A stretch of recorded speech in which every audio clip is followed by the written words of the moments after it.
Hello, everyone. I am going to be going over the fourth week soap note, and the topic is cystitis. This is a 72-year-old white Caucasian. She was born in 1949. She has Medicare as a primary insurance and a secondary primary private insurance. She, so her chief complaint was urinary frequency for a week. So here is the history of present illness. From 1 week, onset urinary incontinence with frequency. She does state that there's a foul odor and the urine looks very dark colored. She denies any fever, dysuria, abdominal pain, or back pain. She does use peri pads for her incontinence, changing her pads every 1 to 2 hours after being saturated with urine. She denied pain. She denied hematuria, diarrhea, nausea, or vomiting. Her past medical history included hypertension, hyperlipidemia, hypothyroidism, and diabetes type 2.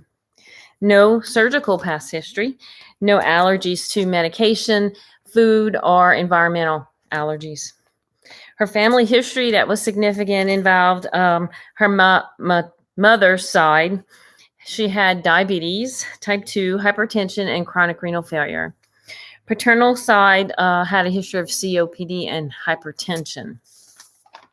Social history included that was significant involved her diet. She reported drinking 2 to 3 cups of coffee every day, few glasses of water sparingly during the day, and occasionally a glass of wine with her dinner. She was up to date with her immunizations and had a current flu and pneumonia vaccine. Review of systems included constitutional review. She had no fever, pain, or fatigue. Cardiovascularly, she had no complaints of shortness of breath, palpitations, heart murmurs, chest pain, but she did have a history of hypertension and hyperlipidemia. Respiratory system, no history significant of any kind of problems there. GI, she did complain of some occasional abdominal pain. No nausea, vomiting, or diarrhea. Her bowels moved daily.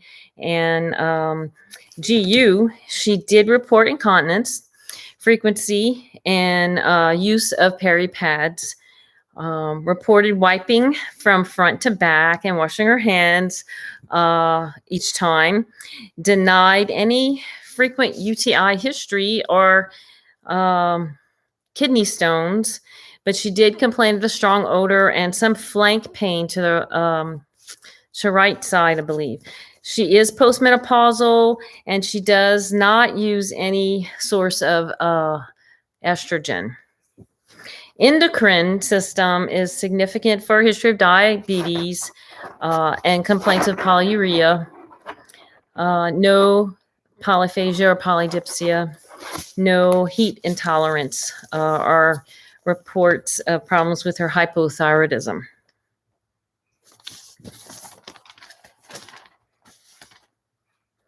Neurovascularly, there are no neurological disorders, and this leads to our physical exam. Her vital signs are within normal limits for her age. She had no complaints of pain during the visit. She did have a BMI of 45, which is really elevated.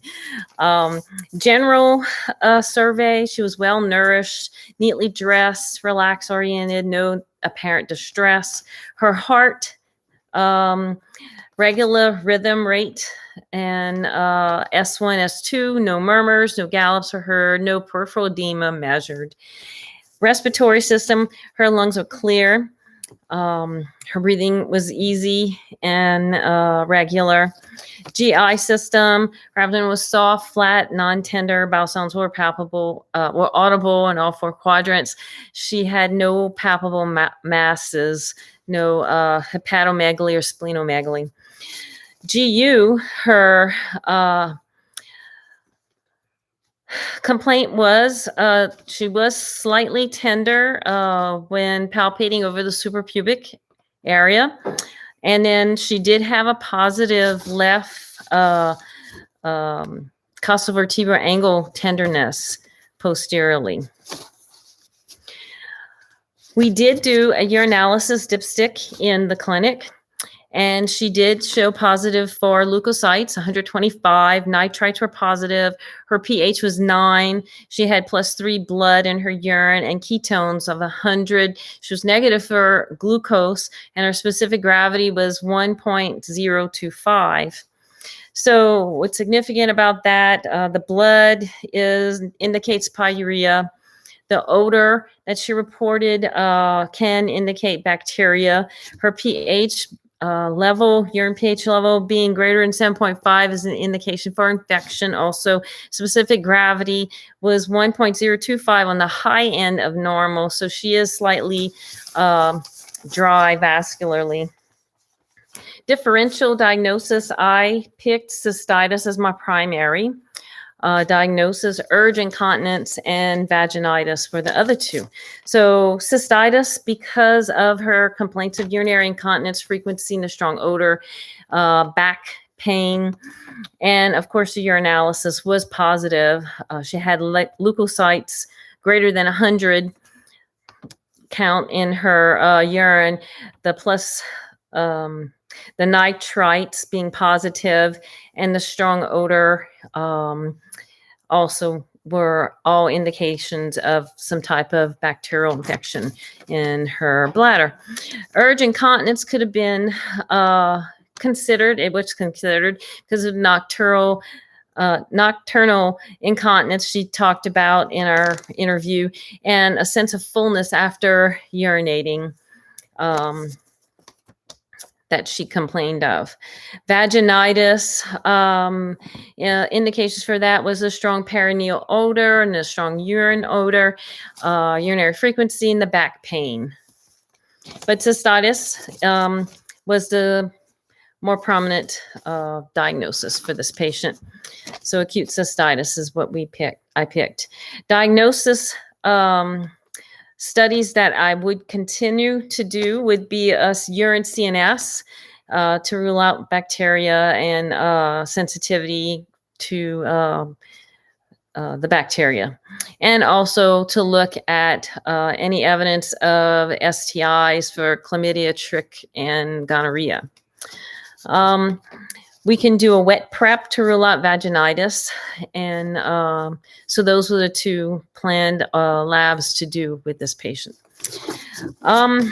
We could have considered a CBC, but she didn't seem unstable, so I didn't consider doing that. So treatment, we treat her with macrobid, which is nitrofurantoin. It's the primary first choice drug to use. 100 milligrams BID for complicated cases.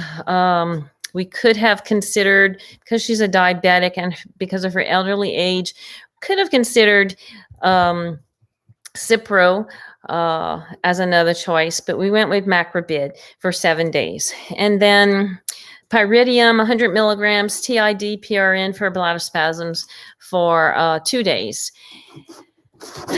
So education, I had to educate her about the pyridium, changing her urine to an orange color, and to also increase fluid water to at least 8 glasses a day, anywhere from 8 to 15 glasses a day is what we wanted her to try and do. And avoid irritants to the bladder like coffee and caffeine sources, alcohol, or spicy foods. And we also wanted to have her follow up in a week. So that was my case for acute cystitis. Thank you.